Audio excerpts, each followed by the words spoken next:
Welcome to guys my YouTube channel what is history live. और हम फिर आज क्लास 12 के फिजिक्स का गॉस के नियम के अनुप्रयोग का एक दूसरा अनुप्रयोग है। अनंत विस्तार वाले आवेशित अचालक चादर के निकट वैद्युत क्षेत्र की तीव्रता ज्ञात करना है। यह गॉस के नियम का द्वितीय अनुप्रयोग है। हम आपको फिर बता रहे हैं कि अगर बोर्ड में गॉस नियम से क्वेश्चन उठाएगा तो एक क्वेश्चन यह जरूर देगा कि कोई एक अनुप्रयोग दे देगा और कहेगा इसको डिराइव करिए। तो आप कैसे डिराइव करेंगे तो उसके लिए हम बताते हैं कि कह रहा है अनंत विस्तार वाले आवेशित अचालक चादर। चादर का मतलब आप लोगों को हम समझा दें कि मान लीजिए ये हमारा एक दफ्ती है। तो दफ्ती ये जो हमारा है एक चादर के रूप में, ठीक है, एक चादर के रूप में है और चादर के निकट वैद्युत क्षेत्र की तीव्रता ज्ञात कर रहे हैं, यानी इसके कुछ इस पॉइंट पे या फिर इस पॉइंट पे। अब देखिए दो सरफेस इसका बनेगा और हम जानते हैं कि कोई जब आवेशित चालक बोलेगा तो इसके दोनों तरफ जो आवेश होंगे वो समान रूप से वितरित होंगे।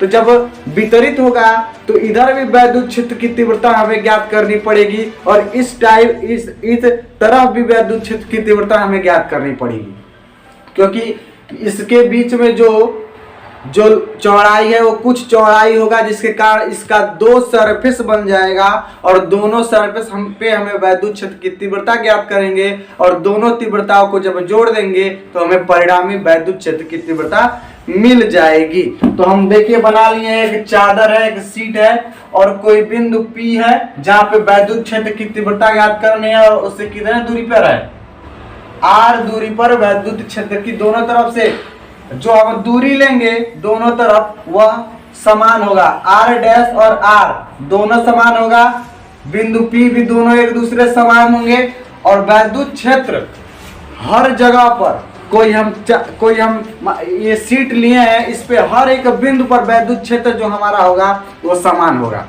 ठीक है। हर जगह पर वैद्युत क्षेत्र की तीव्रता जो होगी हमारी समान होगी। तो दो बिंदु हम लिए हैं। पहले हम देखते हैं इसका रेखीय आवेश घनत्व क्या होगा। रेखीय आवेश घनत्व ये भी एक क्वेश्चन उठाता है।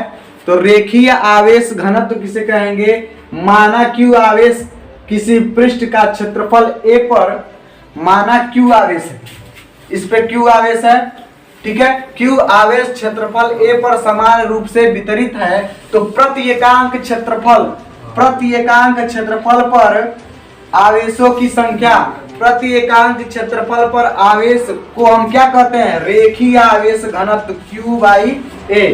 प्रति एकांक का मतलब इनवर्स होता है और आवेशों की संख्या जो होगी हमारी रेखीय आवेश घनत्व होगी, जिसे हम नीटा से प्रदर्शित करते हैं इससे, और इसे Q बाई L कहते हैं। अब देखिए हम एक इक्वेशन बना लिए हैं कि Q इक्वल टू नीटा इंटू A। यह हमारा समीकरण 1 हो गया, ठीक है। पहले हम क्या किए, रेखीय आवेश घनत्व का सूत्र लिखते हैं और उसको समीकरण 1 बना लेते हैं। यह पहला स्टेप है, आप स्क्रीनशॉट ले लीजिए। हम दूसरा, चलिए दोस्तों अब क्या करते हैं, जो हमें डायग्राम बनाया है उसके बारे में कुछ लिख लेते हैं कि क्या हम डायग्राम बनाए हैं। तो डायग्राम के बारे में आप लोगों को पहले भी हम बता चुके हैं कि अगर आप डायग्राम खुद उससे बनाते हैं तो उसके बारे में आप खुद ही लिखिए, ज्यादा बेटर होगा। तो लिख लेते हैं, माना एक अनंत विस्तार की चादर है, उस पर आवेश वितरित है, समान आवेश वितरित है चादर से R दूरी पर बिंदु P है, चादर से R दूरी पर बिंदु P है जहां वैद्युत क्षेत्र की तीव्रता हमें ज्ञात करनी है, ठीक है दोस्तों। अब क्या करते हैं, हम एक गॉसियन पृष्ठ आप लोगों को बताए होंगे कि अगर हम गॉस का अनुप्रयोग कर रहे हैं, गॉस के नियम का अनुप्रयोग कर रहे हैं तो एक गॉसियन पृष्ठ, एक बेलनाकार पृष्ठ लेते हैं। अगर हम DA अगर कुछ कंसीडर करते हैं, उस पे कुछ बिंदु DA है तो इसके सामने जो ये DA होगा और ये DA होगा, यह तीनों DA आपस में बराबर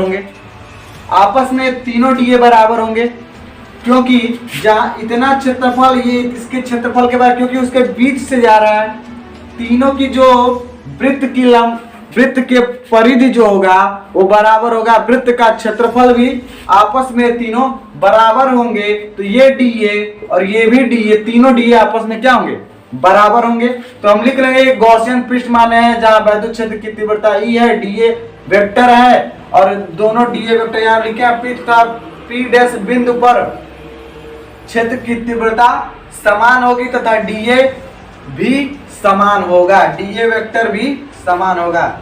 ठीक है, यह हमको कंसीडर कर लिया कि ये हमने एक चित्र बनाया, उसके बारे में अपने मन से हम क्या कर लेंगे, लिख लेंगे। अब मेन आता है डायग्राम को सॉल्व कैसे करेंगे। बहुत आसान है, सॉल्व करने का तरीका बहुत आसान है। क्या करेंगे, सॉल्व कैसे करेंगे, हम वैद्युत क्षेत्र की तीव्रता आप लोगों को बताए होंगे। ठीक है, वैद्युत क्षेत्र की तीव्रता इसकी क्या हो जाएगी, अगर हम किसी एक बिंदु पर वैद्युत क्षेत्र की तीव्रता ज्ञात करते हैं, अगर P बिंदु पर वैद्युत क्षेत्र की तीव्रता ज्ञात करेंगे तो क्या हो जाएगा, d phi E equal to integration of d E vector into d A vector हो जाएगा। अब देखो P डैश बिंदु पर क्या हो जाएगा, phi E A vector into d A vector. अब आप कहेंगे कि हमने समान कैसे लिख लिया, दोनों समान कैसे हो गया, तो हम आपको पहले बताए हैं कि इस पे जो ई वेक्टर लगेगा और डी ए वेक्टर लगेगा वो दोनों क्या होंगे, समान होंगे। ठीक है, तो हमने दोनों को समान लिखा। अब हमको परिणामी ज्ञात करना है, तो इन दोनों को जोड़ लेंगे तो हमारा जो रिजल्टेंट फाई आएगा वो integration of E D A plus E D A मिलेगा। अब इन दोनों को जब हम जोड़ेंगे तो फाई जो हो जाएगा 2EDA। ठीक है,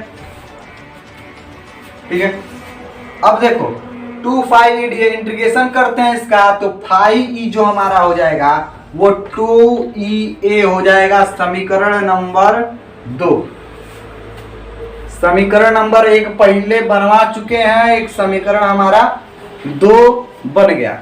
अब देखिए इसको मिटाते हैं, ये समझ में आ गया होगा ये कहां से आया है, ये वैद्युत फलक से आया है। वैद्युत फलक का नियम आप पढ़ेंगे, वैद्युत फलक किसको कहेंगे तो उसमें बताया जाएगा कि ये क्या है। ठीक है, अब अगला चलते हैं, गास का नियम क्या है। समीकरण 3 आप बना लीजिएगा, समीकरण 3। अब गास का नियम क्या कहता है, गास का नियम जो है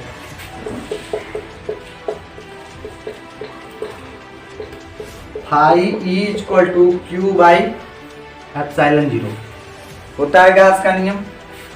अब देखिए गास के नियम, इसको हम समीकरण 3, समीकरण 2 और 3 को कंपेयर करिए, एक पक्ष बराबर है तो दूसरा पक्ष बराबर होगा, यानी 2EA equal to q upon epsilon 0 इतना हो जाएगा। हम आपको पीछे बताए हैं समीकरण 1 में आपको बताए होंगे कि नीटा Q इक्वल टू नीटा इंटू ए, वीडियो पीछे करके देख लीजिएगा। Q इक्वल टू नीटा पाने, इसको समीकरण हम 1 माने थे। अब यहाँ पे Q के जगह पे हम नीटा इंटू ए रखते हैं रेखीय आवेश घनत्व से, तो हमको ए के जगह पे जो Q के जगह पे हमको क्या रखना है, नीटा into A, 2E into A equal to नीटा into A upon epsilon 0। A से कैंसिल, अब 2 हमारा नीचे चला गया, E इक्वल टू नीटा अपान एप्सिलॉन 0 इंटू एप्सिलॉन 0।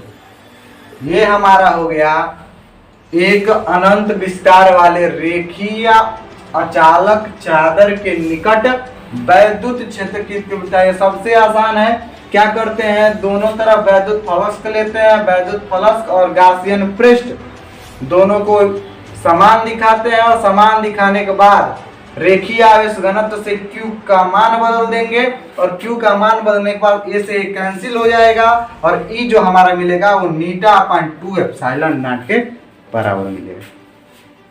तो अगर आई होप आप लोगों को वीडियो ये अच्छी लगी हो तो लाइक करिए, कमेंट करिए, सब्सक्राइब कर दीजिए और इस टाइप के हम जितने भी वीडियो हैं मोस्ट इम्पॉर्टेंट यूट्यूब पे जो बोर्ड में पूछे जाने वाले हैं क्लास 12 के लिए वो सारी वीडियो यहाँ पे मिलेगी। धन्यवाद।